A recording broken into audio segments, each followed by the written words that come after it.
De la audiencia. Ya el Ministerio Público presentó su acusación, la parte querellante, su acusación independiente, los que se adherieron y los abogados de defensa hicieron el uso de su derecho de defensa técnica y material. El Ministerio Público va a hacer uso de la réplica. Recuerden, adelante, por favor.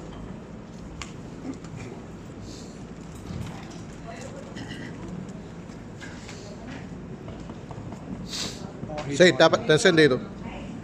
Sí. Sí, está encendido. Está bajito. Súbalo un poquito más. Ahí, ¿se escucha bien? La bocina. Buenas tardes a todos. Hay Oh, sí. para responder primero a la parte civil, porque hubo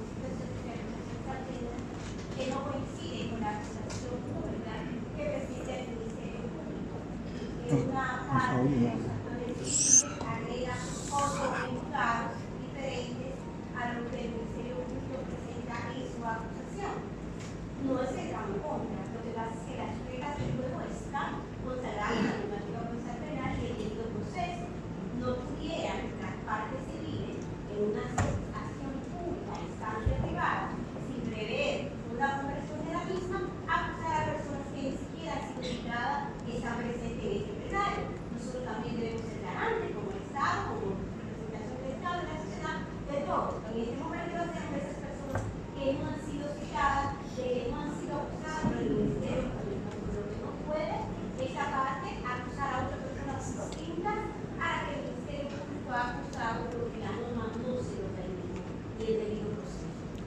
Nosotros mantenemos nuestra acusación con relación a los tipos penales que han comprometido su responsabilidad penal a los cuatro imputados que hemos presentado ante este juzgador por relación al artículo 405 del Código Penal Mexicano y con relación al imputado Julio Real con relación a la ley de armas y municiones por los hallazgos en el allanamiento que se hizo en su residencia y domicilio de municiones que tenían en su poder.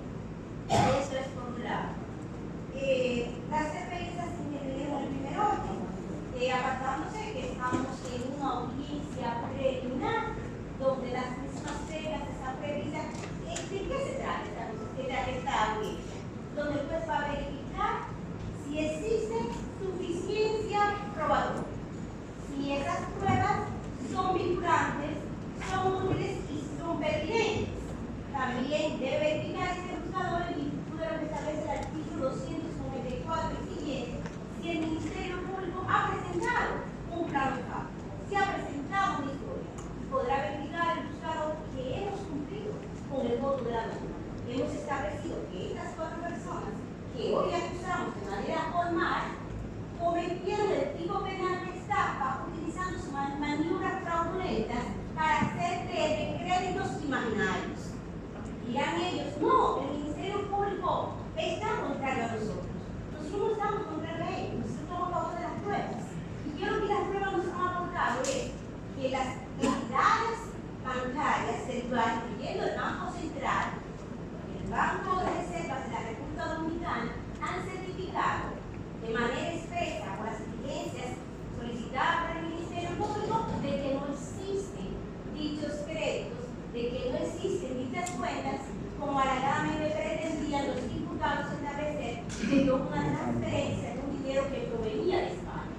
En la acusación, el Ministerio Público ha presentado pruebas testimoniales, 299 pruebas testimoniales que incluyen los testigos, los analistas, las personas que pudieran dar la luz y comprobar que ciertamente los hechos que hemos presentado en este juzgado son como lo presenta el Ministerio Público y por supuesto la participación de cada uno de los imputados en el mismo. Las defensas han hecho alegatos propios que serían de otra etapa, propios de un juicio de fondo. Muchos de ellos dicen no, que venga una persona y diga aquí si le entregó dinero a Italia, que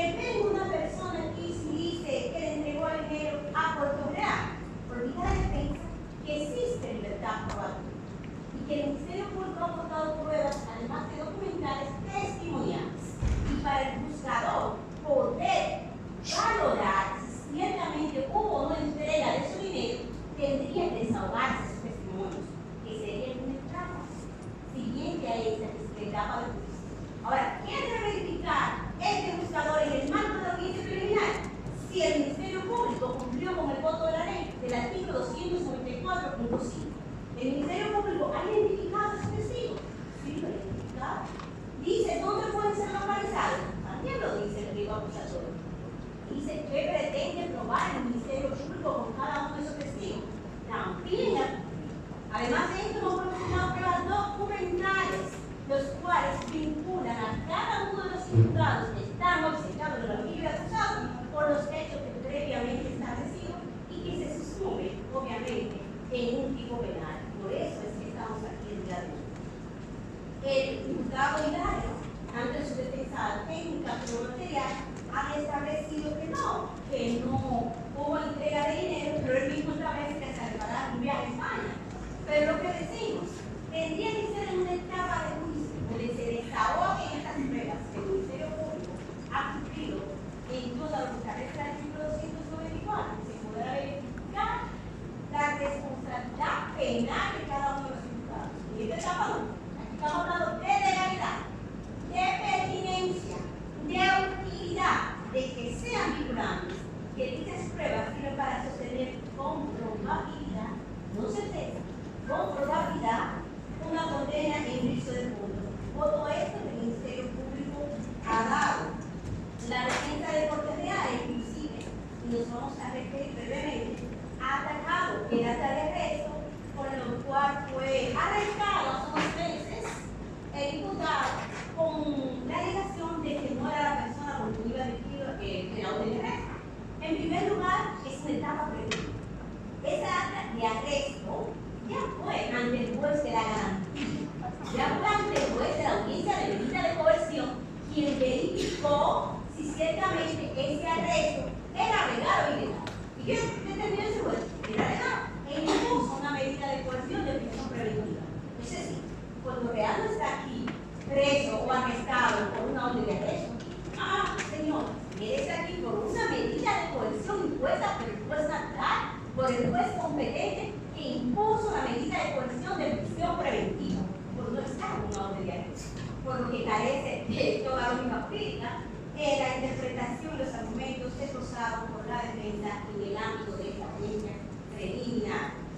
La defensa de Miguel Gómez también hace un relato de juicio, pudiera ser un alegato de fondo, donde ya se desahogan todas las pruebas, al establecer que diga a alguien si le entregó un peso a Miguelina, pero no lo puede decir él de puros alegatos si no se desahogan esos testigos que el Ministerio Público ha presentado. Y dice, pero no hay documentos, no hay certificados, volvemos a lo que decimos, no lo decimos nosotros, lo dice la norma, libertad probatoria.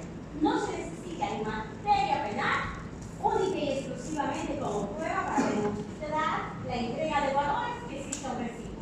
No, señor, el legislador pasado ya la libertad probatoria y contamos con un legado de pruebas suficiente con relación a la diputada Miguelina Gómez, como son las pruebas documentales y las pruebas testimoniales que verifican y certifican que ciertamente ella conjuntamente con los demás diputados hizo maniobras fraudulentas para hacerle creer a estas personas un crédito que no existe.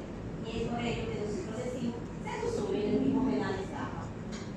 Que establece la defensa del imputado Hilario. Con Hilario tenemos dos situaciones. Dice, no. El 80% de las víctimas han decidido a favor de Hilario. Y estamos frente a una acción pública en instancia privada. Y se han buscado a tomar las consecuencias jurídicas cuando se trata de acción pública en instancia privada, si existe un desistimiento por la parte querellante. Pero es un 80, presidente, es un 80, no es un 100. Él mismo menciona 40 personas más, donde establece que se querellan en contra de Hilario, por lo que la acción se mantiene y la calidad del Ministerio Público sigue presente por la instancia de esas 40 personas que acusan al señor Hilario como autor de esta. Pudiera ser un solo, también. De los 300 que tenemos aquí, un solo se querellara en contra de Hilario y ese solo mantiene al Ministerio Público y con su instancia, porque es acción pública y instancia privada. Por lo que el alegato de que 80 o 20 no extingue la acción penal como establece la norma, porque seguimos aquí con una instancia de 40 personas más y que el Ministerio Público tiene pruebas suficientes aportadas en esta acusación que lo vinculan y que lo ha obtenido de manera lícita en el ámbito de una audiencia previa.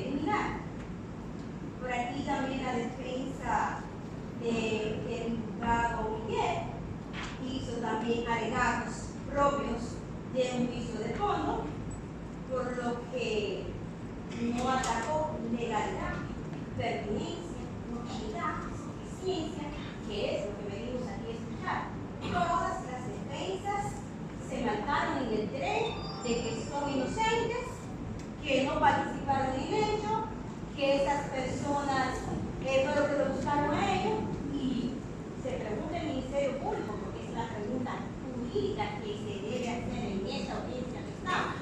¿Se va a decir aquí si ellos son inocentes o culpables? No, es la verdad.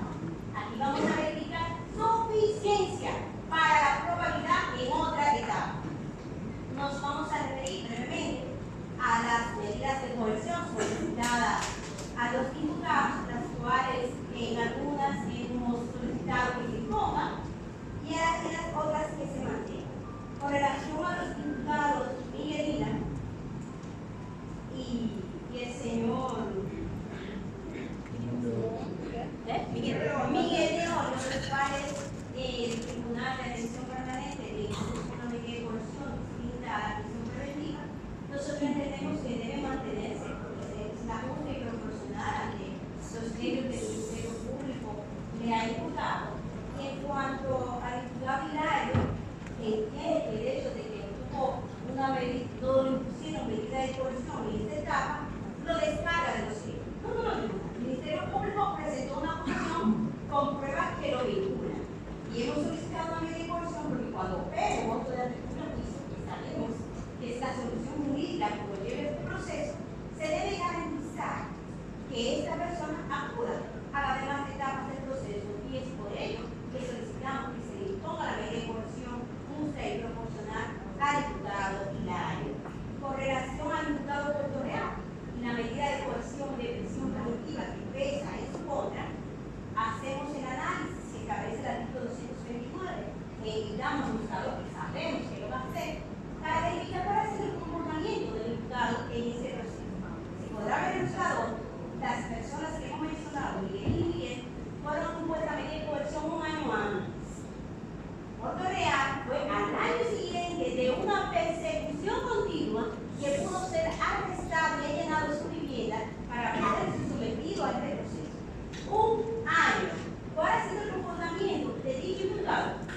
No respetar independientemente que sea abogado, que reconoce y conoce las leyes, él nunca quiso someterse a ese proceso. Tuvo que ser las autoridades competentes con una persecución anual, un año después, a arrestar al imputado. El comportamiento del mismo no someterse. Entonces, el peligro de fuga con relación a ese imputado es la ley. Brevemente, con relación al imputado Hilario, que algunas de las víctimas quizás dicen, no, él no es imputado, lo queremos ver como testigo. Pues uno u otra no puede, el señor Hilario, o ser testigo o ser imputado. Volvemos a las reglas. Acción pública a instancia privada. Si el Ministerio Público acusa al señor Hilario y lo pone como testigo, no puede jugar el rol de imputado o testigo, porque existen protecciones distintas para esas personas. El que es imputado tiene derecho a guardar silencio, tiene derecho inclusive hasta mentir con relación a su imputación, porque es un derecho como imputado. Ahora, el testigo que debe exponer en otra etapa procesal bajo la fe de puramente la obligación de decir la verdad. Y es por ello que no puede ser el señor Hilario imputado o testigo. Y también está frente a una acción pública en instancia privada que tampoco, sin operar una conversión con relación al mismo, pudiera la víctima acusarlo de manera particular. Ni ha operado conversión, ni ha operado archivo, ni ha operado un criterio de oportunidad, por lo que existe un impedimento legal. Nosotros hemos aportado pruebas suficientes, pruebas vinculantes, pruebas sobre todo legales, que es lo que se nos exige en el marco de esta audiencia, por lo que ratificamos nuestras conversaciones. Muchas gracias. Si van a hacer uso de la red, Sí, pero muy breve. por favor. Muy breve.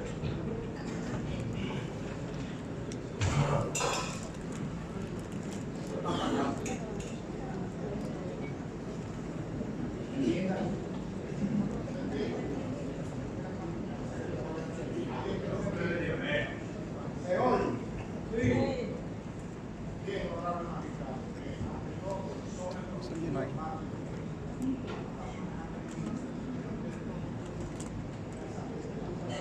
No se escucha. No se escucha.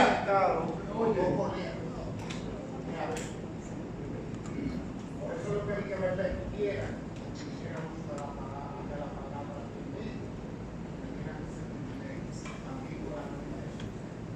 los hechos, tal como lo narró el Ministerio Público, cuando organizó aquí en el tribunal, y esos mismos hechos organizados por la acusación privada y por nosotros los querellantes, han llevado luz al tribunal, los hechos. Con relación a las pruebas, a nosotros nos parece que es suficiente, abundante,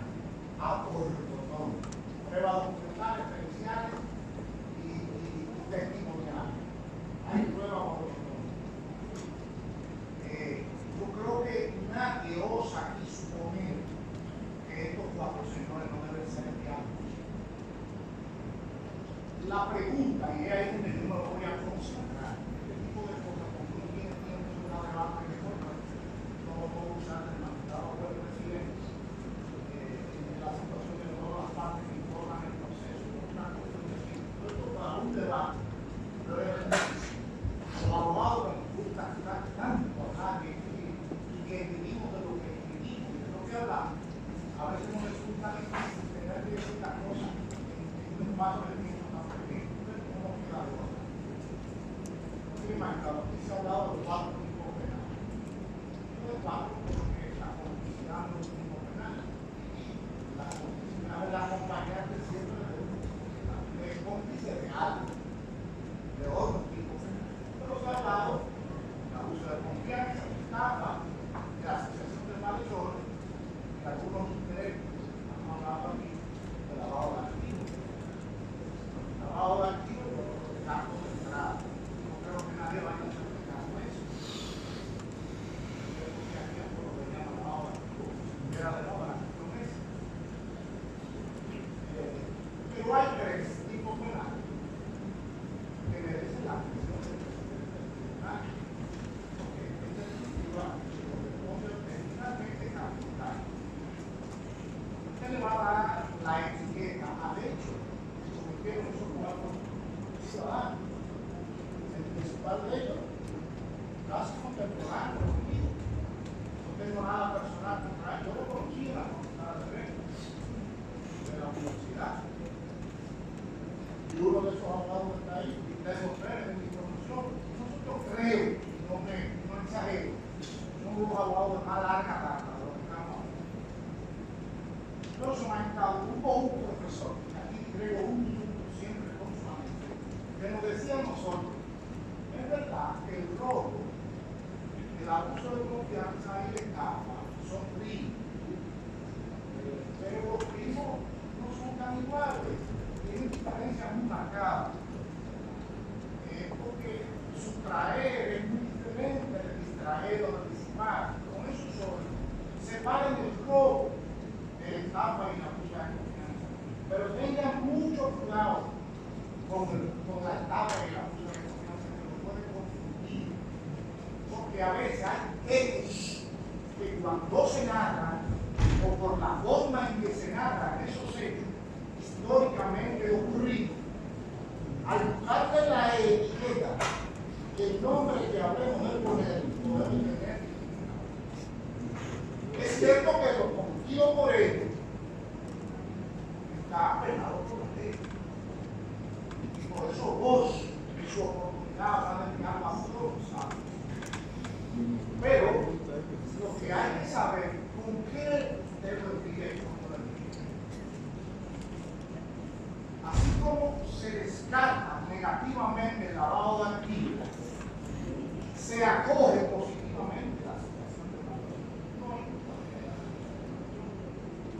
¿Quién lo dice? Hay una asociación ilícita. Hay un acoplamiento de voluntad para ellos se asociaron para lograr la ley. Por eso no hay que discutirlo. Creo que fue precario, que eso es el Ministerio Público. Debió poner a no lo puso. Nosotros lo reivindicamos con un sector de la acusación que plantea la Asociación de Malhechores. Hay una alianza efectiva. Hay ese tipo de penales básicos. Por eso no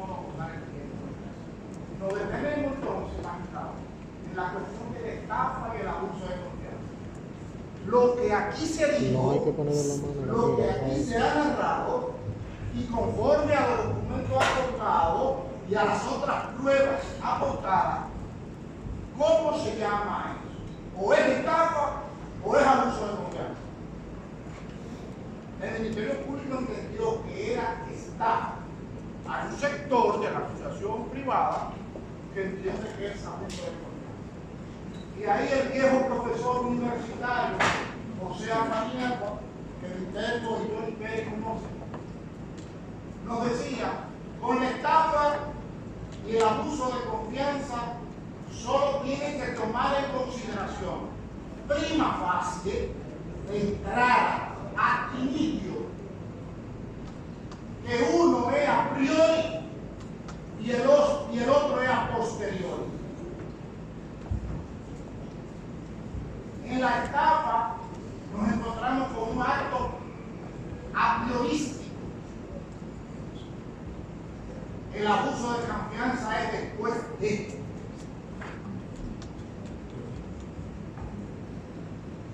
Miren qué bonito está eso. Cuando usted haga la labor intelectual, académica, profesional, técnica, y le dé la etiqueta conforme a ese criterio, es evidente que estamos frente a un Eso para entrar breve. Si usted dijera que fuera abuso de confianza, amén, lo enviará a juicio como quiera. Nosotros como auxiliares de justicia quisiéramos que lo enviaran por estafa y asociación de malhechores. Pero finalmente usted decide cómo lo envía a juicio. Vuelve y rectifica que no está. En el abuso de confianza, magistrado, nos encontramos con un delito que ocurre después de que el abusador de confianza recibe la cosa o la suma de dinero que han sido abusados de su confianza. Me explico. En ambos hay una entrega voluntaria de la cosa, que es un elemento vital. En la estafa y en el abuso de confianza, la cosa abusada o la cosa estafada se entrega voluntariamente. Y ya voy a terminar. Ya voy a terminar. Yo tengo un problema grave para nosotros. Habla demasiado Yo mierda. sé que Habla demasiada mierda. Usted lleva un curso muy bien elaborado, recuerde que es una cuestión que tiene que ver más con el elemento constitutivo de la infracción. no lo sé. Yo lo sé y le pido excusa porque al fin y al cabo es un defecto de fábrica. No es tan fácil, pero estamos haciendo el esfuerzo. Pero tenga la tranquilidad de que usted conoce la calificación. Yo lo sé. De hecho, a eso me he dedicado por más de 15 años. Yo lo sé. A mí me consta, por eso tengo tranquilidad. Ahora, mi deber es, frente a esos ciudadanos que están ahí, una A mí parte no. de ellos que representamos, decir las cosas que tenemos que decir con responsabilidad de justicia, porque al fin y al cabo, bien o mal nos van a hablar eso. ¿Qué van a defender? Hacer las veces. Autoridad. Aunque sabemos ¿Qué van a que hay defender? un Autoridad. ciudadano que Vamos a esperar a dice ver. que puede conocer los hechos, pero conoce el derecho. Probablemente cuando llegamos aquí, el único que no sabía de los hechos era usted. Pero probablemente cuando llegamos aquí, usted siente su poder. Ese derecho usted le va a aplicar a unos hechos que ya fueron narrados y que más del 99% lo tiene usted en su casa. En tal virtud, yo solo quiero llevar al conocimiento del magistrado buen presidente que ratificamos nuestras conclusiones en todas sus partes y que tenemos que se agregue la asociación de malhechores planteada por los colegas. Solo eso, y le pedimos excusa al magistrado si lo fastidiamos. Nunca, doctor. Muchas gracias. Gracias a usted, doctor.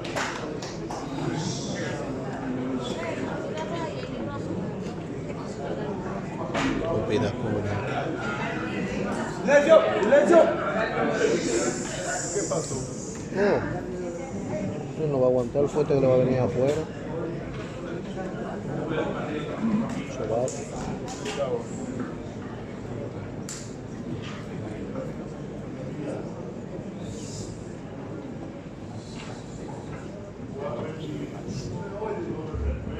No, el baño, ¿No se escucha?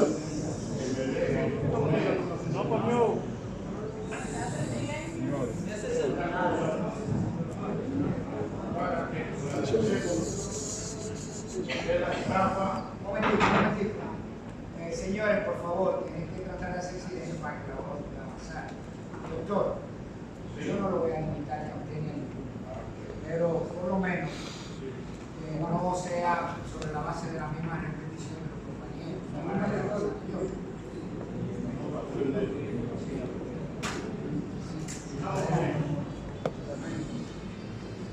voy a hablar acerca de los elementos constitutivos del abuso. Me basta y para mí es de sobra saber que usted ya lo conoce. Pero la misma jurisprudencia dominicana ha dicho que o es la estafa o es el abuso de confianza. Pero nosotros, yo me inclino por el abuso de confianza. No fue el juicio que ustedes... Doctor Alcayán Pérez Méndez, una de las luminarias dominicanas, tiene un libro que se llama Código Penal Anotado Dominicano. En ese libro hay 6 elementos constitutivos del abuso de confianza. El primero es el hecho material de sustraer o distraer. En este caso que nos ocupa, no se puede decir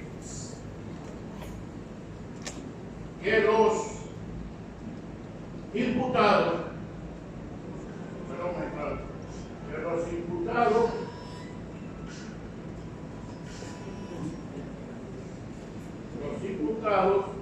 sustrajeron. Sería hablar algo que no es correcto. Pero sí podríamos decir que distrajeron. Ahí no hay duda, señoría. Y que la mantienen distraída, porque inclusive dice el código que si la hubieran tenido y la devuelven de una vez, no hay delito de abuso. El segundo elemento es el carácter fraudulento de la sustracción o distracción. Es una máxima en derecho que el fraude lo corrompe todo. No el delito de abuso de confianza, sino todo, honorable magistrado. Y evidentemente de que sí ha habido intención fraudulenta. Eso queda demostrado porque el fraude es prima hermano del tercer elemento constitutivo, que es el perjuicio, señor. En el perjuicio, esta gente le ha causado perjuicio a varias de las personas que están aquí. Indiscutiblemente, señoría, lo que está a la vista, pues no necesita perdón.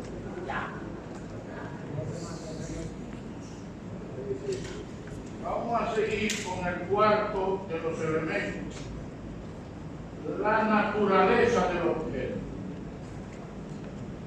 El objeto puede ser efectos, capitales, mercancías, billetes o lo que sea. Estamos con este magistrado. Lo sabemos todo, ya que ha habido 2 transferencias internacionales.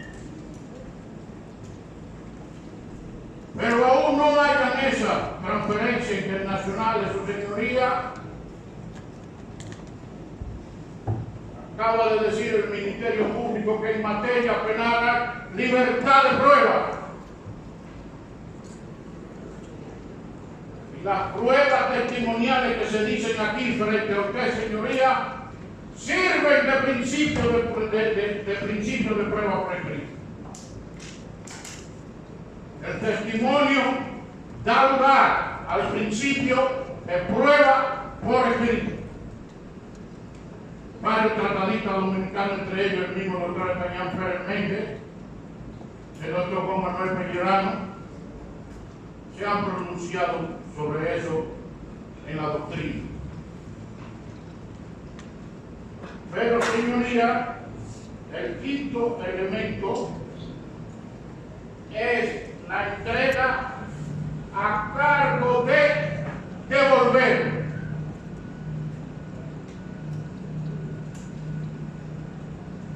Todavía hoy no se ha podido devolver la cosa que le pertenece a otro hombre.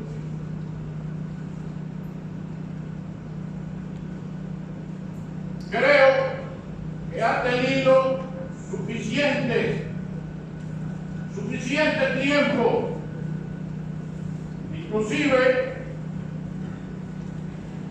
se debe, dice la ley, si el imputado no quiere, ponerlo en mora para que devuelva. Pero creo que ya es tiempo suficiente para que se devuelva. Y por último, señoría, Gloria a Dios. existe, dice la ley del sexto, tiene que haber uno de los contratos que enumera el código en el artículo 408 como el mandato de un depósito. Se ha comprobado, su señoría, que el contrato de cuota limpia es un mandato.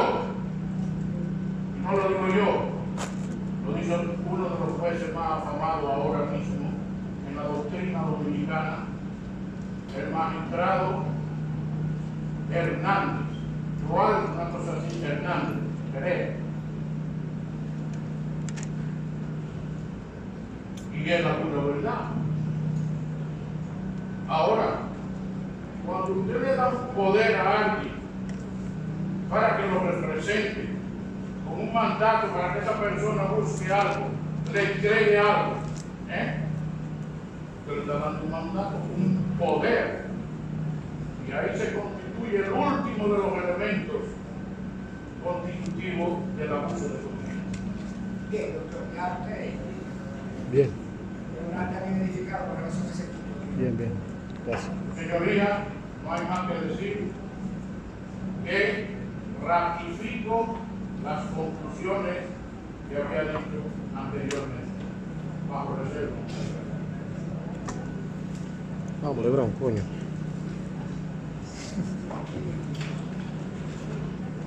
Señorías, nos vamos a referir, por cierto, un tanto breve, y nos vamos a referir a lo que tiene que ver lo que es la orden de arresto que fue cuestionada por varios de los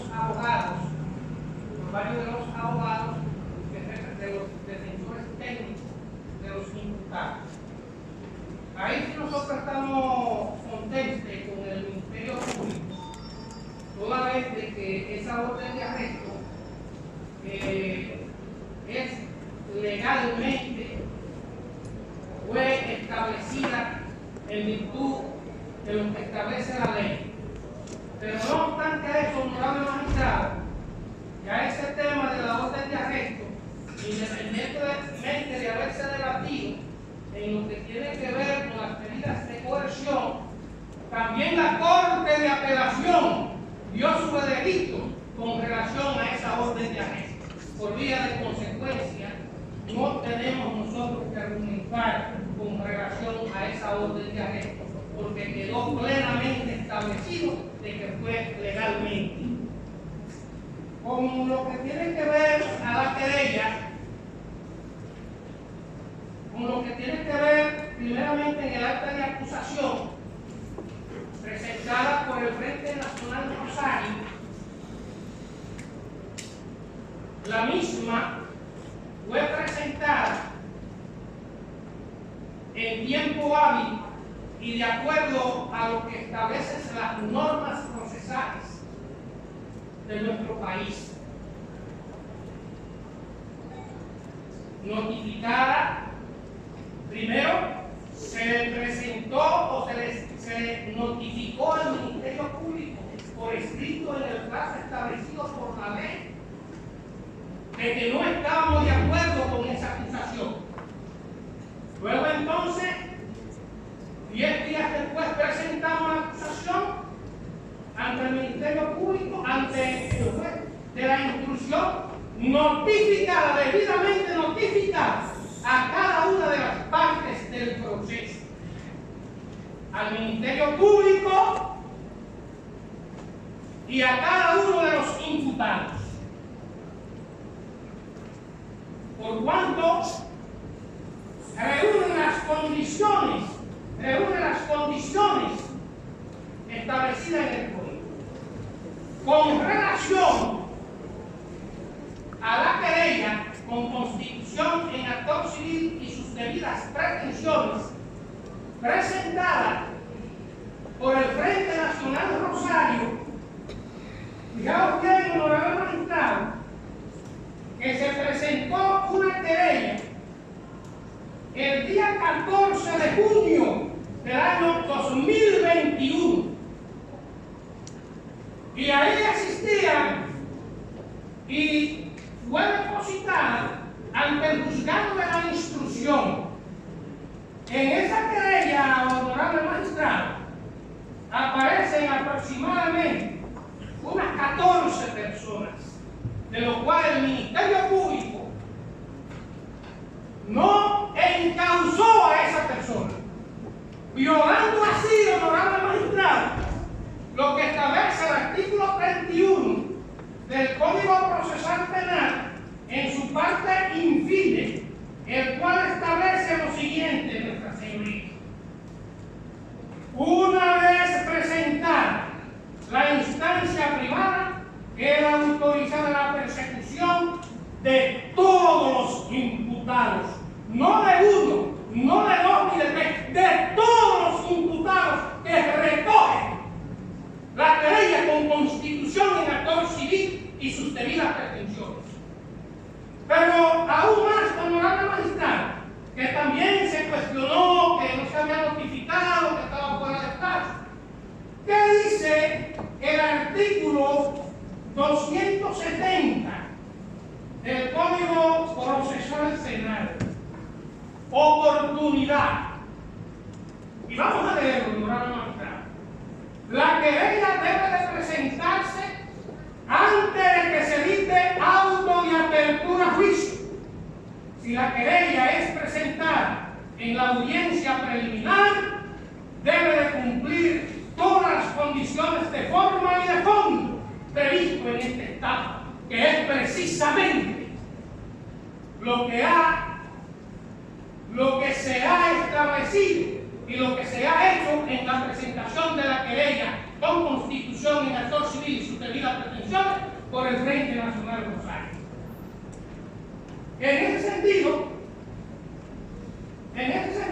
honorable magistrado, debemos de contestar también al Ministerio Público. ¿Por qué el Frente Nacional Rosario no acoge, o más bien se pone de acuerdo con el Ministerio Público en su acusación? Porque primero obvia varios imputados. Segundo, documentaciones, elementos de pruebas fueron desaparecidos por el Ministerio Público, como es el caso del teléfono aportado por el señor Hilario González. ¿Dónde está ese teléfono? Ese elemento de pruebas. Sin embargo, ¿por qué nosotros decimos de que se trata de un abuso de confianza en los elementos de pruebas que nosotros hemos aportado? Ahí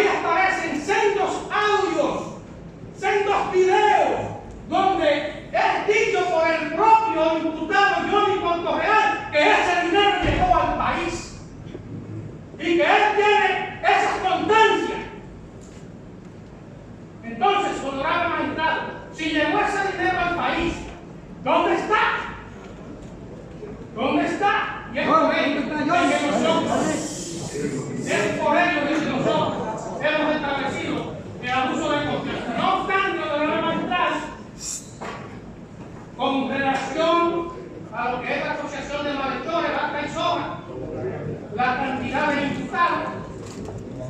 Pero no obstante eso, honorable magistrado, en esa acusación y en esas querellas también existe lo que se llama el maltrato psicológico a la familia. Se ha producido un gran daño psicológico, moral a esa familia. Así es. En ese sentido, vamos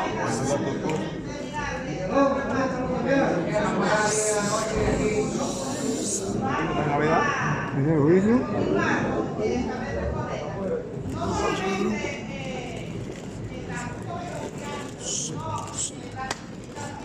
Compórtate, coño, que te van a sacar de una vez. ¿Qué me sale? Exacto. En realidad, en la audiencia tribunal hay depositados unos carnets que fueron elaborados por la Central de Derecho, donde nombraban a personas con diferentes calidades. Pero ¿quién nombraban a esas personas? Era el mismo doctor Rómulo Correa Reyes, que imprimieron unos carnets para identificar la organización de paro, denominada comisión de paro.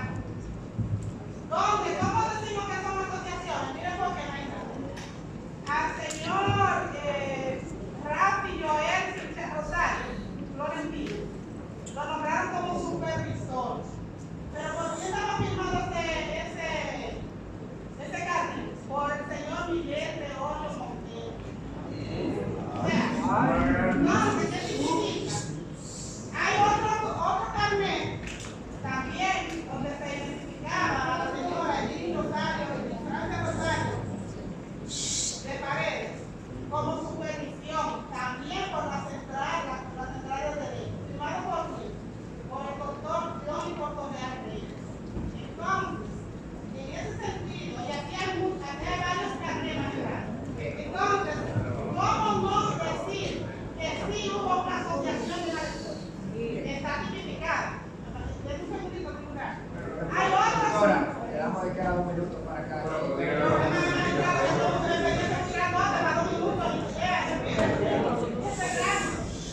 No solamente eso. Están grandes, están grandes. Ay, bueno, claro, esto no es todo. Hemos encontrado un tema claro, de contenido, de proceso. Bien, mira, magistrado, hay en nuestra querella una copia certificada del registro mercantil número 1082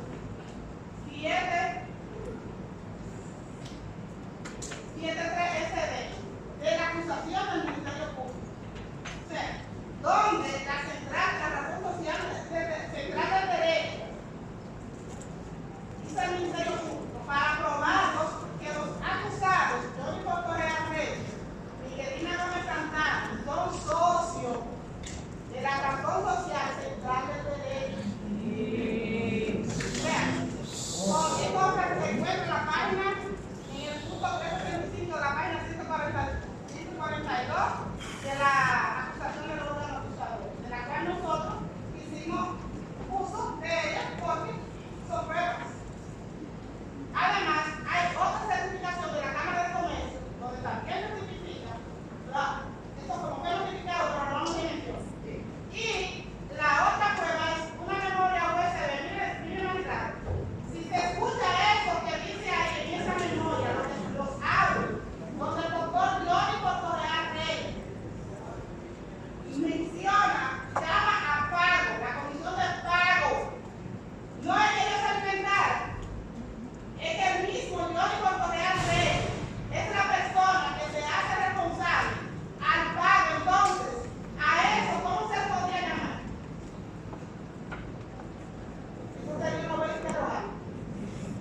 defensa, si quieren hacer uso de la réplica, por favor, de una breve lectura.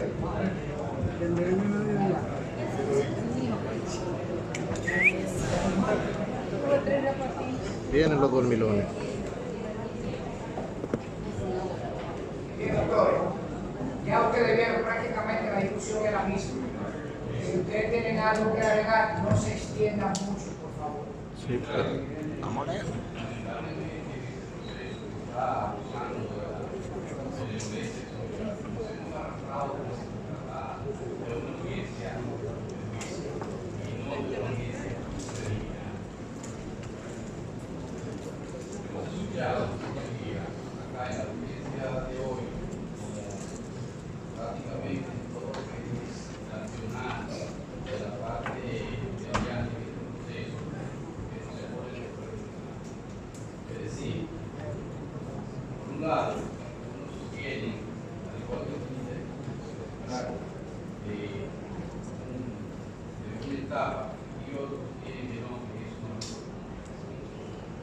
En ambos casos, resulta que ni en la etapa se ha entregado nada a Johnny Real Reyes para decir que una maniobra fraudulenta se hizo entregar bienes nuevos de igual modo en lo que ellos refieren a la confianza. No se puede establecer que en la presentación de ellos haya recibido ningún bien. Ahora bien, se ha llegado aquí en un acto de desesperación hasta mentir. Cuando nosotros señalamos en nuestra intervención que la acusación depositada el día 21 de noviembre está afectada de inadmisibilidad. No es que se rechace, es que está afectada de inadmisibilidad. Porque los puntos tiene valor un abogado de separarse acá encima. Nosotros la notificamos en el tiempo al Ministerio Público y la depositamos en tiempo hábil en la Secretaría del Tribunal. Es el 21 de noviembre que la depositamos. De manera personal, yo participé en este proceso, he participado en este proceso a partir de la segunda audiencia, que fue el 31 de octubre de 2022. De ahí en adelante,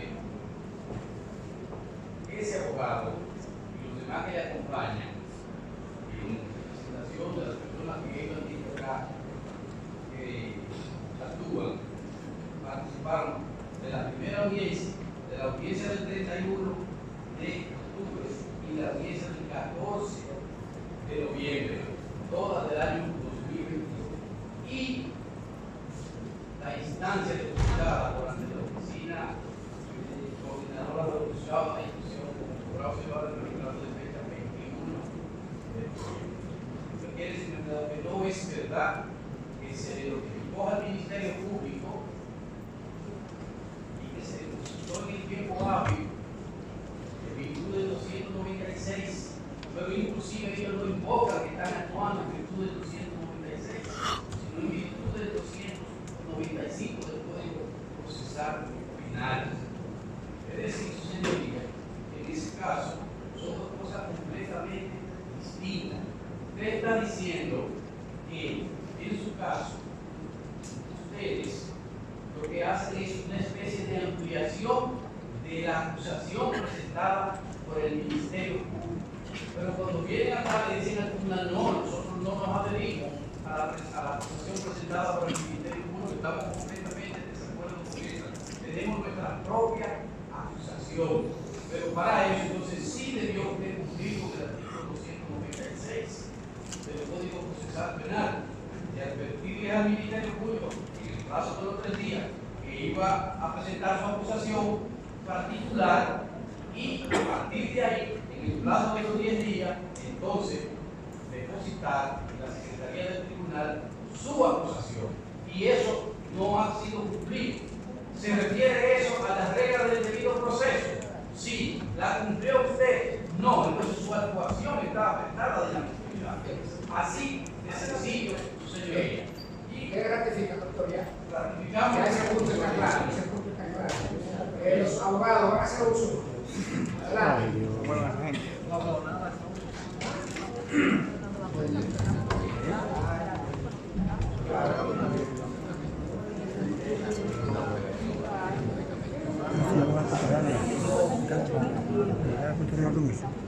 Haga silencio. ¿Mm? por favor. Silencio. Los otros que estaban.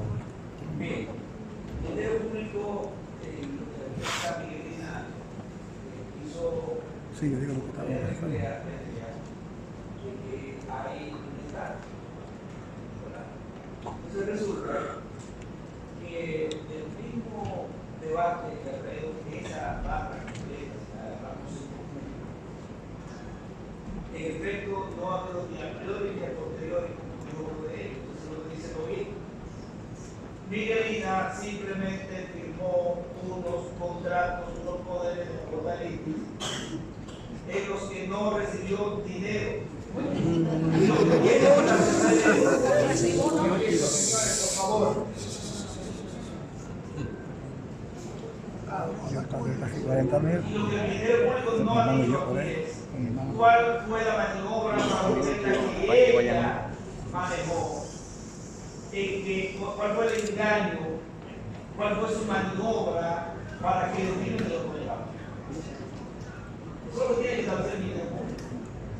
Y necesariamente para que haya la supuesta estafa independiente de la maniobra para que firme el contrato, si ella hizo uso de los contratos y se benefició de ellos en detrimento de los que pretenden servir, ¿cuál fue el manejo que les dio?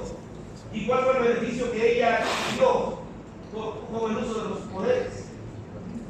Y si hubo algún mal manejo de ella, si es que lo hubiera, que se hubiera producido, se trataba a no haberse beneficiado ni de dinero, ni de ningún documento, ni de nada que perteneciera a las víctimas.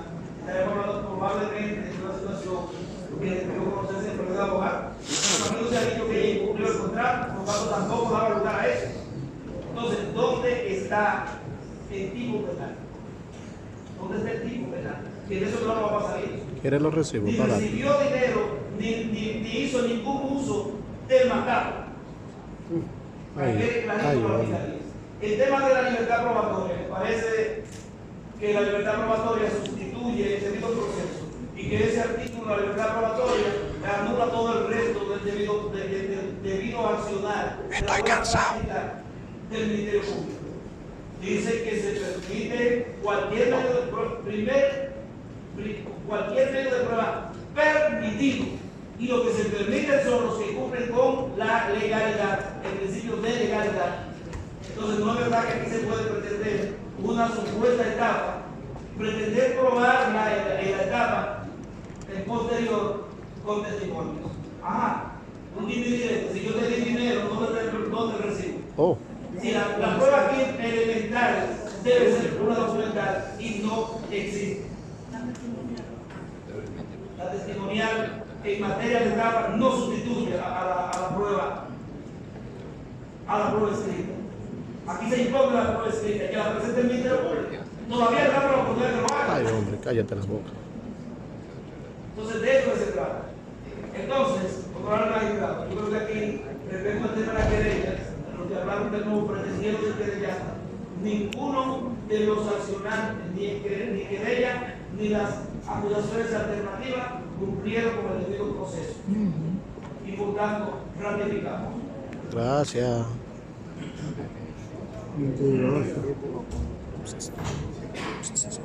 ¿Y los recibos? ¿Dónde están? Hay recibos, muchos. ¿Dónde están? Los recibos de Miguelito. Si en algún momento se ha de hablar de un proceso en el que una barra tiene un discurso totalmente diferente al que tiene su compañero de barra, yo creo que hay que poner de ejemplo este proceso. El Ministerio Público no solo se desdice de ello. Cuando el Ministerio Público viene aquí a fundamentar su teoría de caso, hace un esfuerzo no para probar lo que dice el escrito acusatorio, sino todo lo contrario, con la defensa que hace el Ministerio Público, lo que hace es alejarse de la posibilidad probatoria que tiene su teoría aparte, su teoría probatoria. Y decimos por qué. Porque el Ministerio Público se paró aquí y le dice al tribunal: ah, que tú puedes entrar. Ellos vienen y dicen que se atreva alguien a decir que me dio dinero. No hay un recibo. Pero ¿qué resulta? Que en mi acusación yo le presenté 500 testigos.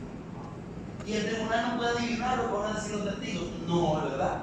El tribunal no puede adivinar. Es el Ministerio Público que tiene que decirlo. Porque en su pretensión de probatoria, el Ministerio Público tiene que decir que él va a utilizar a Pedro como testigo en contra de mí, que por el que va a probar que le entregó esto o que le entregó aquello. Porque aquí se está hablando de un tipo de índole pecuniario. Aquí no está hablando de amenaza que puede decir: yo estaba presente cuando lo amenazó, o yo estaba presente cuando lo golpeó, o cuando lo encañonó como un arma. No, aquí se está hablando de que los testigos de lo único que pueden hablar, que son las mismas víctimas, es el hecho del cual ellos fueron víctimas con relación al imputado, o los, en el caso específico, de Miguel de Olio. Y en esa acusación, no sé en otra, porque en la de ellos tampoco aparece el punto en el que un testigo dice que va a declarar sobre la fecha en la que le entregó a Miguel de Olio la suma de tanto para tal o cual diligencia y que éste no la realizó. El punto en el que a Miguel de Olio se le entregó un documento mediante el cual lo mandaron a buscar algo, lo recibió y no lo devolvió. Eso no está ni en la acusación del Ministerio Público ni en la de la parte querellante. Y lamentablemente el juez no puede nunca permitirle al Ministerio Público que, sobre pretexto de que los testigos no se escuchan aquí, hay que mandar a juicio un proceso porque no se sabe lo que ellos van a decir allá. No, porque eso sería una trampa para la defensa, ¿verdad? Pues el Ministerio Público se va a cubrir todos los procesos. Así, simple, en todas las acusaciones yo voy a presentar testigos. Y con esos testigos, el juez está obligado a enviarlo a juicio. Esa es la teoría que quiso defender el Ministerio Público aquí. Lamentablemente para el Ministerio Público no hay cosa más justa que esa. Está el sentido gratificado. Gracias.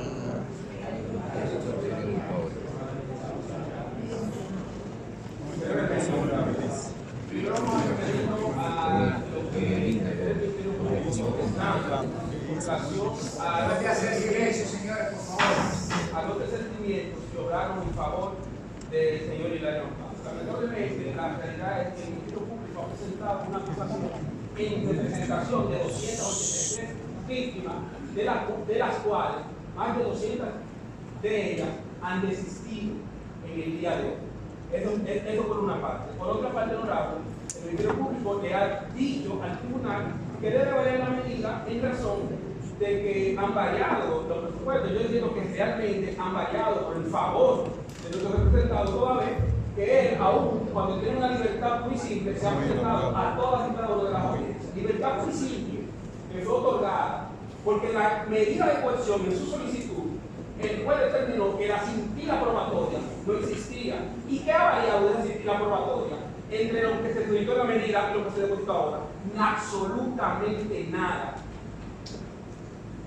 El señor entrega un celular, se hace un procedimiento en el que le quitan un celular pero mandan otro y no sabe cuál fue el que llegó, y ahora mismo en las conversaciones y todo lo que hay en el celular está perdido y nadie sabe lo que pasó con él.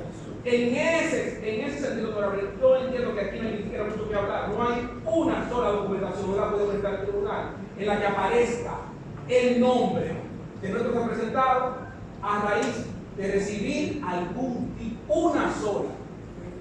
Ratificamos, ¿no?